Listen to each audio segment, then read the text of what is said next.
అయితే శ్రీ చైతన్య పైన అదేవిధంగా నారాయణ కాలేజీ పైన మొన్ననేమో శ్రీ చైతన్య మాదాపూర్లో ఉన్నటువంటి ఉమెన్స్ కాలేజీ పైన తెలంగాణ ఉమెన్ కమిషన్ ఎవరైతే ఉన్నారో చైర్మన్ నేరేల శారద గారు రైడ్ చేయడం జరిగింది. చాలా సంచలనమైనటువంటి అందులో జరుగుతున్నటువంటి ఏవైతే విద్యార్థులకు జరుగుతున్నటువంటి ఇబ్బందులు ఏవైతే ఉన్నాయో వాటిపైన చాలా స్పష్టంగా అన్ని ఆధారాలతో సహా తెలంగాణ ప్రజల ముందు పెట్టడం జరిగింది. నిన్న కూడా దాదాపు 8 గంటల పాటుగా అంటే మధ్యాహ్నం మొదలైనటువంటి రైడ్ ఏదైతే ఉందో సాయంత్రం అంటే రాత్రి 8:30 వరకు కొనసాగిందని చెప్పేసి మనకు తెలుస్తూ ఉంది. బాచుపల్లిలోని నారాయణ ఉమెన్స్ కాలేజ్లో చాలా పెద్ద ఎత్తున రైడ్ జరిగింది.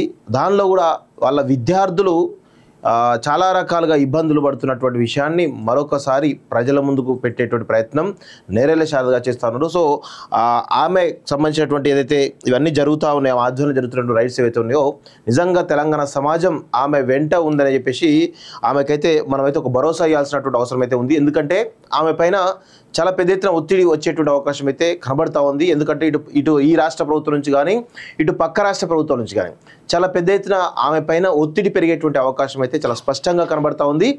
అలాంటి ఒత్తిళ్లు ఉండకుండా ఉండాలి అంటే ఖచ్చితంగా తెలంగాణ సమాజం ఆమె వెంట ఉండాల్సిన అవసరం ఉంది. ఎందుకంటే ఈరోజు దాదాపు పిల్లలు ఎవరైతే ఉన్నారో ఈ ఇంటర్మీడియట్ పిల్లలు ఎవరైతే ఉన్నారో శ్రీ చైతన్య నారాయణ పేరిట పేరెంట్స్ ముఖ్యంగా అక్కడ చదువుకుంటేనే ర్యాంకులు వస్తాయి, అక్కడ చదువుకుంటేనే బాగుపడతారు అనేటువంటి ఒక భ్రమలో అందరి పిల్లల్ని కూడా అంటే నారాయణ అంటే శ్రీ చైతన్య అనుకుంటూ జాయిన్ చేపిస్తూ ఉన్నారు. సో అలాంటి పరిస్థితుల్లో అక్కడ ఈ శ్రీ చైతన్య నారాయణ అనేటువంటి ఈ క్యాంపస్లు ఏవైతున్నాయో దాదాపు 3 లక్షల వరకు ఫీజులు తీసుకుంటూ మేము ఏసీ క్యాంపస్ ఇస్తాం, మేము ఆ ఫుడ్ పెడతాం, మేము ఇంతమంది లెక్చరర్స్ ఐఐటి నుంచి వచ్చి లెక్చరర్స్ వస్తాను అని చెప్పేసి భ్రమలు కల్పించేసి కేవలం దాదాపు ఒక అకాడమిక్ ఇయర్లో ఒక శ్రీ చైతన్యల్నే నాకు తెలిసి ఒక 50,000 నుంచి 1,00,000 మంది విద్యార్థులు బయటకు వస్తారు. అలాంటి నారాయణ నుంచి ఎంతమంది వస్తారు? ఇలా ఆ విద్యార్థులు వాళ్ళలో కొంతమంది వందల మంది అంటే 1,000 మంది ఏమో జాయిన్ అవుతారు, 100 మందికి ఏమో ర్యాంకులు వస్తాయి. ఆ 100 మంది ర్యాంకులు చూపించేసి 1,000 మందితోటి 1,00,000 మందితోటి బిజినెస్ చేస్తూ ఉన్నారు. వీళ్ళందరూ కూడా శ్రీ చైతన్య నారాయణ అనేటువంటి ఈ యొక్క జైలు అంటే చెర్లపల్లి చెంచల్గూడ జైలు కంటే అధ్వానంగా ఉండేటువంటి ఆ జైలు అని చెప్పొచ్చు వాస్తవంగా. ఈరోజు ఆ కాలేజీలు వెళ్తున్నాం శ్రీ చైతన్య నారాయణ కంటే కూడా బెటర్గా మన గురుకులాల హాస్టల్స్ ఉన్నాయి, అమ్మాయిల హాస్టల్స్ ఉన్నాయి, బెటర్గా ఈరోజు గవర్నమెంట్ హాస్టల్స్ ఉన్నాయి. వాటికంటే అధ్వానంగా ఇంకా గవర్నమెంట్ హాస్టల్స్లోనే హైజీనిక్ ఫుడ్ పెడతా ఉన్నారు. ఏ రోజు ఏ ఫుడ్ పెట్టాలి, ఏ రోజు ఏ ఫ్రూట్స్ ఇవ్వాలి, ఏ రోజు ఎలాంటి డైట్ ఫాలో కావాలని చెప్పేసి చాలా స్పష్టంగా ప్రభుత్వ గైడ్లైన్స్ ప్రకారం గవర్నమెంట్ హాస్టల్ నడుస్తూ ఉంటే ఈరోజు 3 లక్షలు 4 లక్షలు ఫీజులు ఇచ్చేసి నాసీ రకమైన ఫుడ్ దోమల అన్నం, ఆ అన్నంలో సున్నం కలుపుతూ ఉన్నారు. సున్నం కలిపిన ఫుడ్ పెట్టడం వల్ల చాలామందికి తెలియని విషయం ఏంటంటే కొంచెం అన్నం మీకు కూడా ఒకసారి చూడండి, హోటల్స్ కొన్ని హోటల్స్ తింటే అర్థమవుతుంది. కొంచెం అన్నం తినగానే కడుపు ఉబ్బుతుంది. కడుపు ఉబ్బడమే కాకుండా లోపల ఉన్నటువంటి డైజెషన్ సిస్టమ్ అంతా కూడా చాలా డ్యామేజ్ అయ్యేటువంటి అవకాశం ఉంటుంది. అది భవిష్యత్తులో అనేక రోగాలకు దారితీస్తూ ఉంటుంది. ఈరోజు చాలామంది కూడా మీరు ఎవరైతే పిల్లలు లేని వాళ్ళు ఎవరైతే ఉంటారో లేకపోతే రెగ్యులర్గా రోగాలు వచ్చే వాళ్ళు ఎవరైతే ఉంటారో వీళ్ళందరూ కూడా మీరు ఇప్పుడు ఎవరైతే పిల్లలు పుడుతున్నటువంటి కొంతమంది ఎవరైతే ఉన్నారో వీళ్ళు ఎక్కడ దగ్గర ఒకసారి అడగండి, వాళ్ళంతా కూడా శ్రీ చైతన్య నారాయణ జరిగిన వాళ్ళే ఉంటారు. ఎందుకంటే అక్కడ పెట్టేటువంటి ఫుడ్ అలాంటిది. దానివల్ల అనేక రకాలుగా ఈరోజు వాళ్ళు పెళ్లి చేసుకున్న తర్వాత పిల్లలు పుట్టకపోవడం కావచ్చు, అనేక రకాల రోగాల బారిన పడడం కావచ్చు, ఇవన్నీ జరగడానికి కేవలం వాళ్ళందరూ మీరు ఎంక్వైరీ చేయండి. వాళ్ళందరూ ఎక్కడ చదివారంటే శ్రీ చైతన్య అంటారు, లేకపోతే నారాయణ అంటారు, లేకపోతే ఇంకేదో కాలేజ్ అంటారు. ఎందుకంటే అక్కడ హైజీనిక్ ఫుడ్ పెట్టకపోవడం వల్ల ఆ 2 సంవత్సరాల పాటుగా వాళ్ళు ఎండకు, గాలికి, ఆహారానికి ఈ మూడింటికి దూరంగా ఉంటారు. ఈ దూరంగా ఉండడం వల్ల ఆ 2 సంవత్సరాలు అనుభవించిన వేదన ఏదైతుందో భవిష్యత్తులో అనేక రోగాలకు కారణమవుతారు. ఈ విషయం తెలియక చాలామంది కూడా మా బిడ్డలు అక్కడనే చదవాలి, మా కొడుకులు అక్కడనే చదవాలి అని ఒక భ్రమలో బతుకుతూ ఉంటారు. ఇది అర్థం చేసుకోవాల్సిన అవసరం ఉంది. సో ప్రస్తుతం మనకు ఒక బిగ్ బ్రేకింగ్ రావడం జరిగింది. ఒకసారి దాన్ని కూడా మీకు చూపించే ప్రయత్నం చేసి మిత్రులారా. అయితే నిన్న మొన్నటి వరకు ఉమెన్ కమిషన్ రంగంలోకి దిగింది అనేది మనందరికీ కూడా తెలుసు. ప్రస్తుతం ఉమెన్ కమిషన్ రంగంలోకి దిగి అక్కడ జరుగుతున్నటువంటి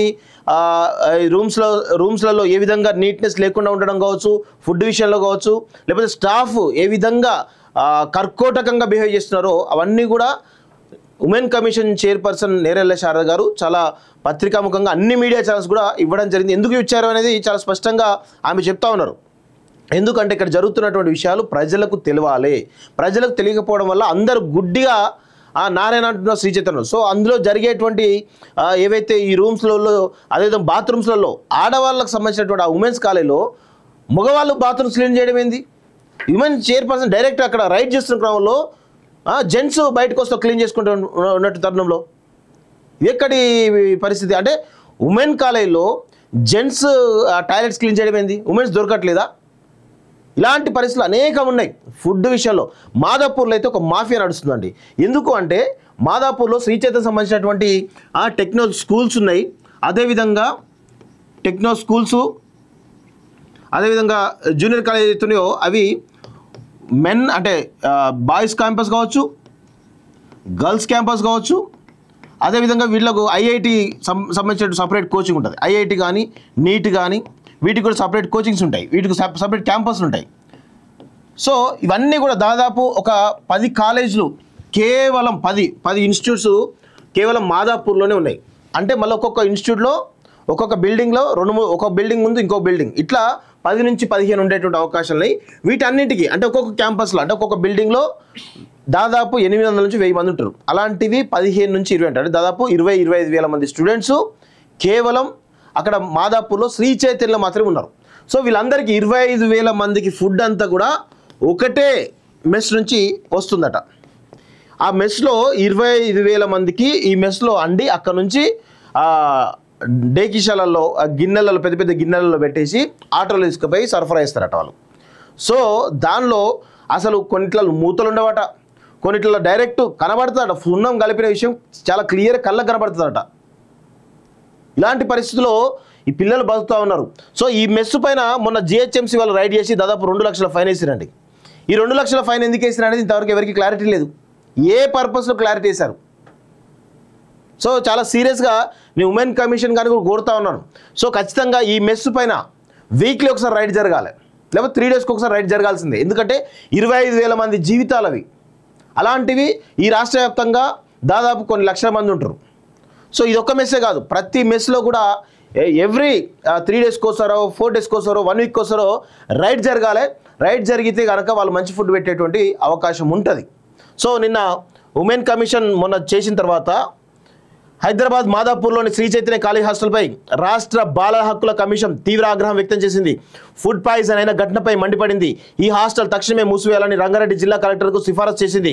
కాగా రాష్ట్ర మహిళా commission chairman Nerella Sharada college సందర్శించిన 24 గంటలోనే బాల హక్కుల కమిషన్ చర్యలు తీసుకోవడం గమనార్హం అంటూ చూస్తా ఉన్నాం. సో నేను చెప్పడం జరిగింది already Shri Chaitanya college seize చేస్తానని చెప్పేసి చెప్పడం జరిగింది. కానీ ఇక్కడ విషయం ఏంటంటే అక్కడ పిల్లల అకాడమిక్ ఇయర్ ఏ విధంగా ఎట్లా అకామిడేట్ చేస్తారనేది ఇప్పుడు ప్రస్తుతం ఉన్నటువంటి అందరి ప్రశ్న. సో అది కూడా చూసుకోవాల్సిన అవసరం అయితే ఉంది. ఎందుకంటే వాటిని మూసివేయాలి అనుకోవడం మన అంటే అనుకోవచ్చు. కాకపోతే ఇక్కడ విషయం ఏమిటంటే చాలా రకాల పొలిటికల్ ప్రెస్ వస్తూ ఉంటాయి. దీనిలో భాగంగా మన ఇక్కడ చేయాల్సిన విషయం ఏంటి అంటే ఉమెన్ కమిషన్ కానీ, ఫుడ్ కమిషన్ కానీ, శానిటరీ డిపార్ట్మెంట్ కానీ, ఇటు ఫైర్ సేఫ్టీ కానీ, బాల కమిషన్ కానీ వీళ్ళు చేయాల్సిన పని ఏంటంటే ఫస్ట్ వాళ్ళని రెగ్యులర్గా మానిటర్ చేసేటువంటి ప్రయత్నం చేయాలి.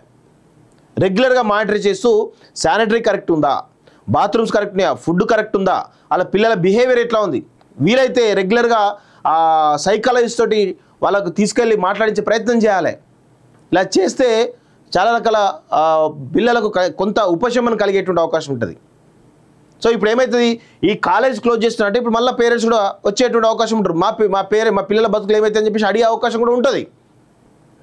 సో ఖచ్చితంగా దీనిపైన రాష్ట్ర ప్రభుత్వం కూడా ఖచ్చితంగా ఒక చర్చ తీసుకోవాల్సిన అవసరం ఉంది. ఒక బాధ్యతగా తీసుకొని ఏం చేస్తే బాగుంటుంది, పిల్లలకు ఎలాంటి అవసరాలు కానీ వాళ్ళకు ఉన్నటువంటి ఇబ్బందులు ఏవైతున్నాయో దాన్ని ఏ విధంగా తీరిస్తే బాగుంటుందో ఒకసారి రాష్ట్ర ప్రభుత్వం కూడా తెలుసుకోవాలని చెప్పేసి కూడా నేత కోరుతా ఉన్నాను. సో మొత్తానికైతే శ్రీ చైతన్య కాలేజీ మూసేయడానికి బాలల హక్కుల కమిషన్ డైరెక్ట్ రంగంలోకి దిగి రంగారెడ్డి జిల్లా కలెక్టర్కు ఆర్డర్ వేసినట్టు తెలుస్తూ ఉంది. మేబీ ఈరోజు వెళ్ళి సీజ్ చేసేటువంటి అవకాశాలు అయితే చాలా స్పష్టంగా కనబడతా ఉన్నాయి. సో ఒకసారి ఈ అంశంపై అంటే ఇలాంటి ఇష్యూస్ చాలా ఉన్నాయి. దీనిపైన మనతో పాటు మాట్లాడడానికి ఉస్మానియా యూనివర్సిటీ విద్యార్థి నేత నవీన్ యాదవ్ గారు మనతో పాటు ఉన్నారు. నవీన్ యాదవ్ గారు రండి. నవీన్ యాదవ్ గారు తెలంగాణ ఉద్యమంలో కూడా చాలా కీలకంగా పనిచేయడం జరిగింది. నిన్న ఒక ఇష్యూ చాలా ప్రధానంగా తెరపైకి రానిటువంటి ఇష్యూ ఒకటి ఉంది, దాన్ని కూడా సాల్వ్ చేయాలని చెప్పేసి కూడా మనకు చాలా రిక్వెస్ట్ రావడం జరిగింది. ఒకసారి ఆ ఇష్యూ ఏంటి, ప్లస్ ఏ విధంగా ఈ కాలేజీలకు సంబంధించిన అంశాలు ఏ విధంగా ఒకసారి మాట్లాడి ప్రయత్నించారు. నవీన్ యాదవ్ చెప్పండి క్లియర్గా. శ్రీ చైతన్య నారాయణ అదే రెసిడెన్స్ అని, తర్వాతకి ఫిజిక్స్ వాళ్ళని చాలా రకాలు ఉన్నాయి క్యాంపస్లుగా. ఇక్కడ ఉన్నటువంటి క్యాంపస్ దేనికి పర్మిషన్ లేదండి. ఎంత దారుణంగా అంటే పుట్టగొడుగుల్లాగా కాలేజీలో రోజుకొక కాలేజీ పెడుతున్నారు, దేనికి కూడా ఒకదానికి పర్మిషన్ లేదు. పర్మిషన్ లేకపోగా మరీ నారాయణ శ్రీ చైతన్య అంటే తల్లిదండ్రులకు అదొక ఫోబియా. ఏ విధంగా అంటే మనం ఇదివరకు ఒక 5 ఎకరాల భూమి ఉండడానికి ఏ విధంగా అయితే మాకు 5 ఎకరాల భూమి ఉంది, అయ్యో వీళ్ళు వ్యవసాయదారులు పెద్ద రైతులు, కౌలు రైతులు కాదు పెద్ద రైతులు అన్న పోతనే ఉండే ఏదైనా ఫంక్షన్ పోతే. ఇప్పుడు ఏదైనా ఫంక్షన్ పోగానే మీ అబ్బాయి ఏడ చదువుతుండు, శ్రీ చైతన్య చదువుతుండు, మీ అబ్బాయి ఏడ చదువుతుండు, నారాయణలో చదువుతుండు, మీ అబ్బాయి ఖచ్చితంగా ఈసారి డాక్టర్ కావాల్సిందే, అది కూడా నాగోళ్ళ చదివితే చీపు. అదే నారాయణలో నాగోళ్ళ చదివితే చీపు, అదే నారాయణలో మాదాపూర్లో చదివితే అవునా మాదాపూర్లో చదువుతుర్రా. ఇది ఒక సోషల్ స్టేటస్ గా భావిస్తా ఉన్నారు తల్లిదండ్రులు. ఇదొక సోషల్ స్టేటస్ గా మారి అదే ఫోబియాలో పిల్లల్ని ఎంత దారుణంగా రుద్దబడుతున్నది అంటే పిల్లల పైన వీళ్ళు అసలు ఎట్టి పరిస్థితుల్లో వాడు డాక్టర్ కావాల్సిందే, ఎట్టి పరిస్థితుల్లో వాడు ఐఐటి కొట్టాల్సిందే. అటు చావని బతికి మాకు సంబంధం లేదు, ఎందుకంటే మేము బయట చెప్పుకోవాలి. వానికి ఐఐటికి వస్తుందా రాదా, రాకపోతే ఇంకా 4 సంవత్సరాలు చదువు, కానీ ఐఐటి మాత్రం లాంగ్ టర్మ్ తీసుకోవాలా. ఫీజులు అప్పు చేసి ఉన్నాయని తాకట్టు పెట్టాను, ఫీజు కట్టేస్తాం, కానీ వాళ్ళని చదవాలి. అది ఏసీ క్యాంపస్లు. ఏసీ క్యాంపస్ అంటే వాడు ఒక అమ్మాయి ఒక 2 సంవత్సరాలు 3 సంవత్సరాలు ఏసీ క్యాంపస్ లో బయటకు రాకుండా, ఎండబడకుండా, చర్మం మీద ఎండబడకుండా ఒక 2 సంవత్సరాలు ఉంటుందంటే డి విటమిన్ ఎంత లోపం ఉంటుందని అవును అసలు ఎవరన్నా ఆలోచిస్తురా? అవును, ఎంత దారుణం. అసలు క్యాంపస్ లో ఏసీ ఉండాల్సిన అవసరం ఉంది, పండుకునేటప్పుడు ఏసీ ఉంటే అయిపోతుంది. అది ఎండాకాలమా వానకాలమా ఇవన్నీ పక్క పెడితే అసలు చర్మం పైన ఎండ అనేది అమ్మాయికి తాకనప్పుడు ఎన్ని విటమిన్ లోపాలు ఉంటాయి చెప్పండి. అవును, ప్రధానమైనటువంటి విటమిన్ ఏ, విటమిన్ డి మీరు అన్నది విపరీతమైనటువంటి లోపాలతో కూడుకున్నటువంటి పరిస్థితి ఈ రోజు కార్పొరేట్ కాలేజీలు వాళ్ళు అవలంబిస్తున్నటువంటి చర్యలను పేరెంట్స్ పైన రుద్దడం. అసలు వీడు 3 లక్షలు కట్టి 4 లక్షలు కట్టి వాళ్ళ అంటే అబ్బాయినో కలుపుతాంటే వాడు 5 నిమిషాలు 10 నిమిషాల కంటే ఎక్కువ కలవనీయడు. అవును, ఇక పండుగ లేదు, పబ్బం లేదు. ఇవాళ గాంధీ జయంతి, ఈరోజు హాలిడే, ఇక్కడ హాలిడే ఉండదు. వాళ్ళకి అయ్యని తెలియదు, గాంధీ జయంతి తెలియదు, ఈ రోజు ఏందో అసలు లిటరల్ గా ఇవాళ ఏం వారం అంటే కూడా చెప్పలేని పరిస్థితి వాళ్ళది. అవును, దినవారాలు గమనించలేని పరిస్థితి వాళ్ళకి. ఒకటి ఉన్నది పాపం, తింటే ఏముంటది, అన్నం తినాల్సిందే. బయట ఎవరు ఫోన్ చేసి చెప్పాలన్నా ఫోన్లు ఉండవు, ఎవరికి చెప్పుకోవాలన్నా కానీ ఎవరు కలవరు. ఒకవేళ నువ్వు పేరెంట్ చెప్తా అంటే అమ్మా ఇక్కడ బాగాలేదేంది, అందరు ఉంటలేరా, నువ్వు కూడా ఉండు. పేరెంట్స్ కన్విన్స్ చేస్తారు రిటర్న్ గా, అందరు ఉన్నట్టు నువ్వు ఉండు అంటే నువ్వు కావాలని చేస్తావు కదా అని కేవలం ఈ పేరెంట్స్ ఏదైతే వీళ్ళ ఆలోచన మాడనంత వరకు ఈ కార్పొరేట్ కాలేజీలు దోసుకుంటూనే ఉంటాయి. అవును, ఇగో నిన్న ఉమెన్ కమిషన్ చైర్మన్ నారాయణ బాజ్పల్లిలో నారాయణ ఉమెన్స్ కాలేజ్కి వెళ్ళిన తరుణంలో వాళ్ళు ఒక లిస్ట్ మొత్తం ఇవ్వడం జరిగింది. వాళ్ళు ఇన్ని ప్రాబ్లమ్స్ ఫేస్ చేస్తామని చెప్పేసి చాలా స్పష్టంగా చెప్పడం జరిగింది. ఒకటి food problem, insect in food and ఏదో రాశారు, అది cleaning the floor and room 1 time in 3 days. 3 daysకి ఒకసారి చేస్తాడు. అక్కడ ఉండే 1000 మందికి పైగా ఉంటారు ఒక్కొక్క క్యాంపస్, 1000 మంది 2000 మంది కూడా ఉండే అవకాశం ఉంది. దానిలో డైలీ క్లీన్ చేయాలి. యాక్చువల్గా ఒక చిన్న 20-30 మంది ఉండే హాస్టల్స్ని రోజు క్లీన్ చేస్తారు. అలాంటిది 1000 మంది ఉన్నారు, దానిలో ఎంత ఇన్హైజీనిక్ ఉంటుంది, చాలా దారుణంగా ఉంటుంది. మళ్ళీ అదే అమ్మాయిలకు సంబంధించినట్టు దానిలో వాళ్ళు వాడినటువంటి శానిటరీ ప్యాడ్స్ కావచ్చు, అవి కావచ్చు, ఇవి చాలా రకాలు ఉంటాయి. సో ఖచ్చితంగా రోజు క్లీన్ చేయాలి. సో వాళ్ళు క్లీన్ చేయడం పోవడం చాలా ఇబ్బంది పడతారని చెప్పి చాలా స్పష్టంగా చెప్పడింది. Not cleaning the washroom properly due which insects in washroom అట. There are offline phone calls అట. No ventilation, giving more imposition due to this. So students are doing night out. సూర్యుని చూడక ఎన్ని రోజులు అవుతుంది, సూర్యుని చూడక 6 రోజులు అవుతుంటది. నో వెంటిలేషన్ అంటే సూర్యుని చూడక ఎన్ని రోజులు అవుతుంది. వీళ్ళు ఇంత గివింగ్ మోర్ ఇంపోజిషన్ అంటే ఒత్తిడి పెట్టడం వల్ల వాళ్ళు నైట్ అవుట్స్ కూడా ఇస్తారట, నిద్ర కూడా సరిగ్గా ఉండట్లేదు వాళ్ళకి. Insect in drinking water.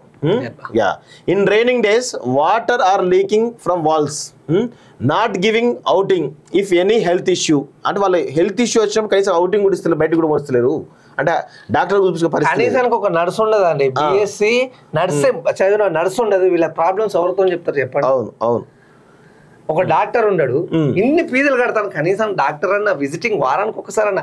అదే ఇప్పుడు గురుకులు ఏ బీసీ గురుకులు ఎస్సీ గురుకులు ఏ గురుకుల కన్నా పోండి, అక్కడ ఖచ్చితంగా ప్రతి ఆదివారం గాని ప్రతి శనివారం గాని ఒక డాక్టర్ గాని ఒక నర్సు గాని వచ్చి విజిటింగ్ చేస్తుంది. వీళ్ళైతే అక్కడ ఉంటారు, ఆ రోజంతా ఉంటారు, ఆ రోజంతా ఉంటారు. వాళ్ళకి కావాలి ఏం ప్రాబ్లం ఉందో చూస్తారు, రక్తహీనత ఉన్నదా, రక్తహీనత కాంచి మొదలుకొని అన్ని రకాలైనటువంటి టెస్టులు చేయించి దగ్గర ఉండి చూసుకుంటారు. అదే గవర్నమెంట్ స్కూళ్ళల్లో గవర్నమెంట్ హాస్టల్లో ఇప్పుడు ఎప్పటికీ నిత్యం జరుగుతున్నటువంటి పనులు అవి. కనీసానికి ఇక్కడ ఎన్ని ఫీజులు కడుతుంటే ఇండైరెక్ట్ మళ్ళీ 3 లక్షలు 4 లక్షలు కట్టి కనీసానికి ఒక ఎంబీబీఎస్ డాక్టర్ విజిటింగ్ ఉండదు. Not giving public holidays, time is not sufficient for dinner break lunch అట. వీళ్ళ హెక్టిక్ షెడ్యూల్ అంటే ఇమీడియట్గా వాళ్ళు ఇట్లా బెల్లు కొట్టగానే పోవాలి, 10 నిమిషాలు తినాలి, రావాలి, మళ్ళీ స్టడీ అవర్స్ వేసుకోవాలి. అరే డిన్నర్ బ్రేక్ అంటే కనీసం ఒక అరగంట తింటాడు, అరగంట కనీసం కునుకు తీస్తాడు కదా, ఒకటి అది కూడా లేదు. As classes are at 7:30 AM, most of the students are skipping breakfast. ఇక బ్రేక్ఫాస్ట్ కూడా లేకపోవడం వల్ల ఎన్ని రకాల అనారోగ్యం సమస్యలు వస్తాయో మనందరికీ తెలుసు. There is no time to write ఎర్రరా, so we have to write after 10 o'clock, time is insufficient అట. ఇదేంది ఇది కొంచెం అర్థమవుతలేదు. Water problem, there is no games, AC is not working in classes. పిల్లలకి ఏం గేమ్స్ ఉంటాయి, అసలు కనీసం స్వచ్ఛమైన గాలి తీసుకుందాం అంటే బయటకు పంపే పరిస్థితి. ఎంత ఘోరం అంటే నిన్న నారాయణ కాలేజీలో చెప్తున్నారు, ఏసీ నుంచి వాటర్ పడుతుందట. ఏసీ వాటర్, అవును, బెడ్ల మీద పడుతుందంట. ఏసీ నుంచి బెడ్ల మీద పడుతుందంటే వాడు ఒకడు ఎలక్ట్రీషియన్ వస్తాడు, ఆ ఎలక్ట్రీషియన్ వీళ్ళతోనే అసభ్యంగా వ్యవహరిస్తాడు. నిన్న జరిగిందని నిన్న జరిగింది. అంతటికి దరిద్రమైనటువంటి పొజిషన్లో కాలేజీలు ఉన్నాయి.